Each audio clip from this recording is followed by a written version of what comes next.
Coach Kelli Terrell on the day off before tomorrow's quarterfinal game. Just talk about yesterday's game and how important it was to get that first one in the bank. I think it was really important. I think it was a really good experience for everybody to get on the floor and get a chance to kind of get the nerves out a little bit. And it's awesome that everyone can have that experience of being on the floor and contributing to their team in a national tournament setting.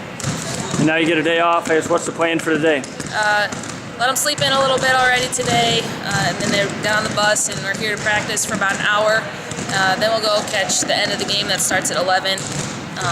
And then after that, I think we'll go have some fun, some mini golf or something to just kind of have some fun on their day off today. Is it nice to have that day off after that first win? Yeah, it is. I think then they just kind of gear up for the next 3 days. Give us the day to prepare for our opponent a little more. We end up playing Cincinnati State tomorrow, so they're long and they like to run too, and they have some pretty skilled guards, so we'll see what we can do.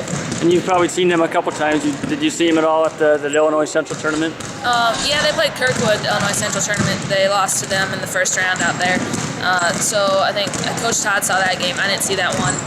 And then we saw them last night too, and we have a little film on them as well. So what's the key here to keep advancing for your team? Just keep playing our game, make adjustments. Their guards are more skilled than the guards that we played yesterday, so just make sure we contain them, keep them in front.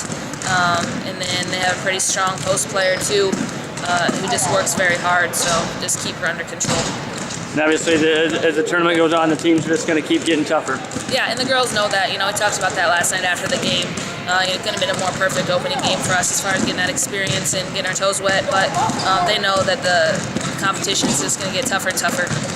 And let's talk a little bit about you got your starting five, and then you have a pretty strong second five. Talk about that bench.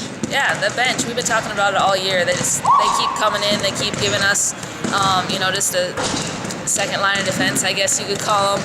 And then we start mixing in after there with them, with our first group. But yeah, the second five, they're always ready to go, and they're just kind of ready to get in the game and play their best. And talk a little bit about Morgan Walker. The year she's having. Obviously, she's pretty consistent. She's right around double figures in points, and she's leading your team in rebounding. Yeah, Morgan's just going to keep continuing to do what's best for her team. She just wants to help her team the best she can. So that's her mentality every time she goes on the court. And then she's, the second half of this year, she's really got a nose for the basketball and the rebounds too. So we count on her to be strong under there, especially tomorrow with their strong post player. She kind of does it quietly too. You don't think at the end of the game you look at what she do, and she has 10 points and 10 rebounds. Yeah, she has a tendency to blend in a little bit. She's not flashy. She's pretty emotionless out there, but that really blends well with the rest of the team. We have the players who draw a little more attention, and when they do that, then that leaves Morgan wide open, and she knocks them down or does what she needs to do to help.